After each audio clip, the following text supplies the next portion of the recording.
نحمده ونصلي على رسوله الكريم بسم اللہ الرحمن الرحیم۔ بیداری میں سرور کونین صلی اللہ علیہ وسلم کی زیارت۔ شاہ گل حسن صاحب مؤلف تذکرہ غوثیہ نے حضرت سید غوث علی شاہ صاحب پانی پتی رحمۃ اللہ علیہ کی ہدایت پر قصیدہ بردہ شریف یاد کیا اور اس کو پڑھنا معمول بنا لیا۔ قصیدہ بردہ شریف پڑھنے سے آپ کو کئی بار حضور صلی اللہ علیہ وسلم کی زیارت نصیب ہوئی۔ ایک مرتبہ عالم رویا میں دیکھا کہ دریا و صحرا اور کوہ و بیاباں طے کرتے ہوئے ریگستان میں بے ہوش ہو کر گر پڑے ہیں۔ حضور صلی اللہ علیہ وسلم ایک جماعت کے ساتھ تشریف لائے اور آپ کے سر کو اٹھا کر زانو مبارک پر رکھا، چہرے سے گرد و غبار صاف کیا۔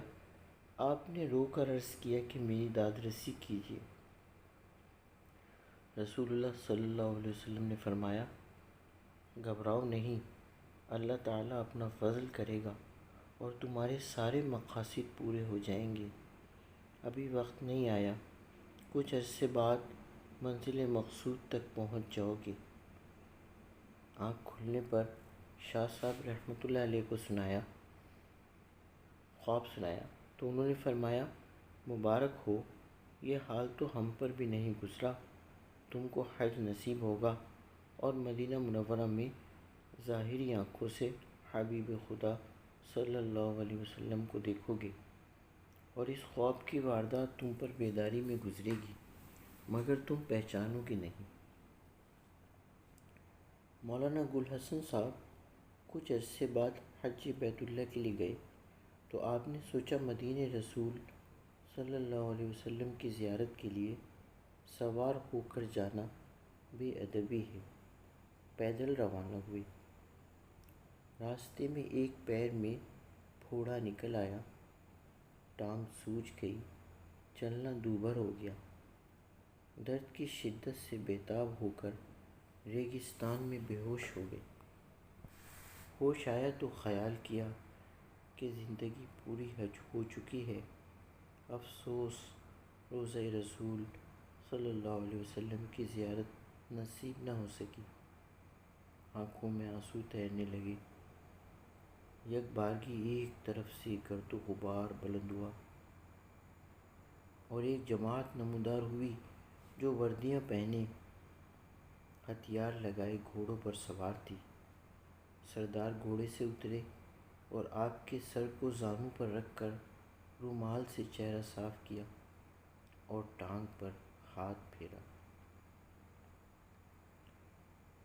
ہاتھ لگتے ہی درد ختم ہو گیا۔ اس کے بعد تسلی اور تشفی دی اور ایک سوار کو حکم دیا کہ اس کو قافلے میں پہنچا دو اور فلاں شخص کو ہدایت کر دو کہ آرام و سہولت سے مدینہ لے جائے۔ راستے میں بار بار اہل قافلہ نے آپ کی بڑی خاطر مدارات کی۔ جب مدینہ طیبہ پہنچے تو اپنا خواب اور حضرت کی تعبیر یاد آئی۔ کتاب حج و عمرہ، مؤلفہ خواجہ شمس الدین اعظمی۔ شاہ عبد الحق محدث دہلوی رحمۃ اللہ علیہ نے فرمایا ہے، یا صاحب الجمال و یا سید البشر، من وجهك المنیر لقد نور القمر،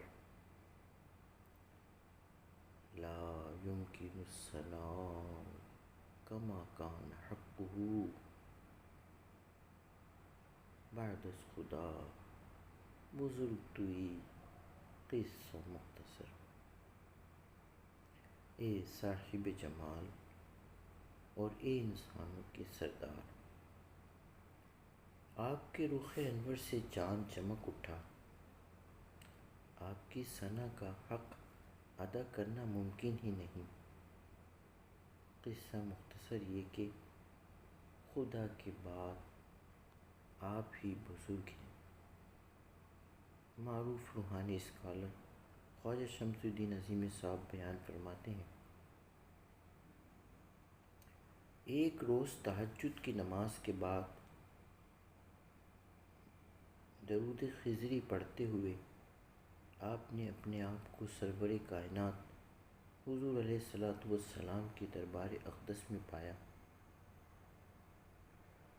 مشاہدہ کیا کہ حضور صلی اللہ علیہ وسلم تخت پر تشریف فرما ہے۔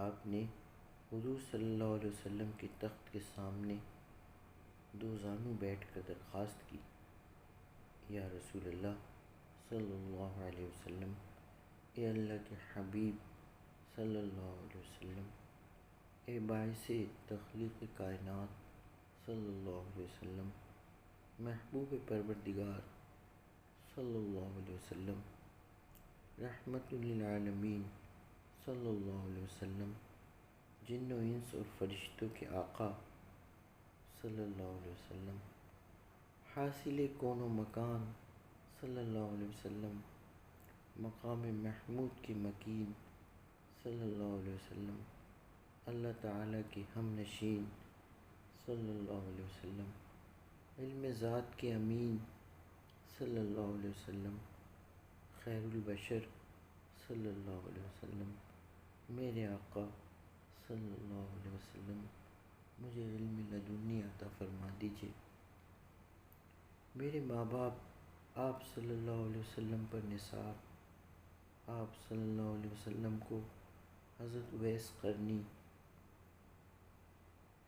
کا واسطہ، حضرت ابو ذر غفاری رضی اللہ عنہ کا واسطہ، آپ صلی اللہ علیہ وسلم کو آپ کے رفیق حضرت ابو بکر رضی اللہ عنہ کا واسطہ، آپ کو حضرت خدیجہ الکبریٰ رضی اللہ عنہا کا واسطہ، آپ صلی اللہ علیہ وسلم کو حضرت فاطمہ، علی اور حسین رضی اللہ عنہم کا واسطہ اپنے غلام پر نظر کرم فرما دیجیے۔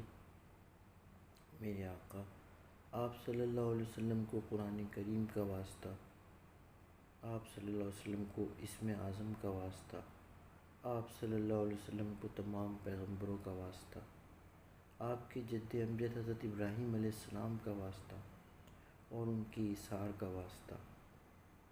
میرے آقا میں آپ صلی اللہ علیہ وسلم کے در کا بھکاری ہوں، آپ صلی اللہ علیہ وسلم کے سوا کون ہے جس کے سامنے دست سوال دراز کروں؟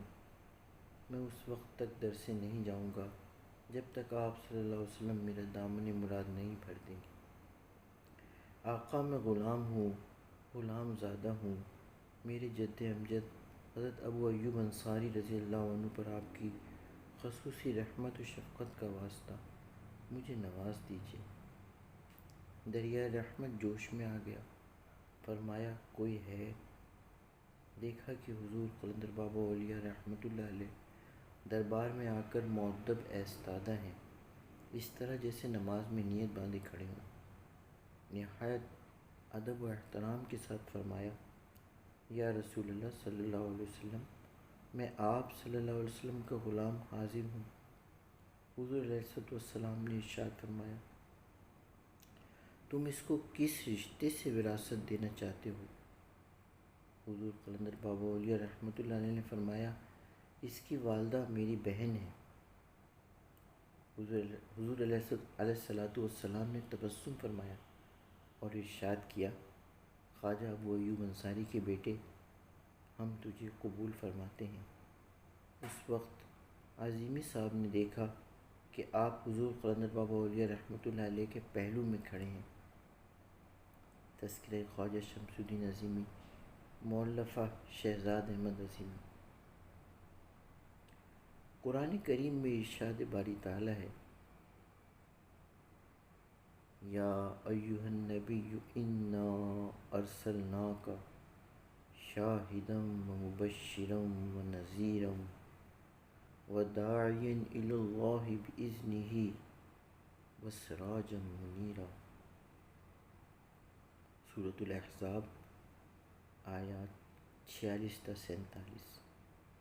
ترجمہ، اے نبی صلی اللہ علیہ وسلم، ہم نے تمہیں بھیجا ہے گواہ بنا کر، بشارت دینے والا اور ڈرانے والا بنا کر، اللہ کی اجازت سے اس کی طرف دعوت دینے والا بنا کر، اور روشن چراغ بنا کر۔ ترجمہ تفہیم القرآن۔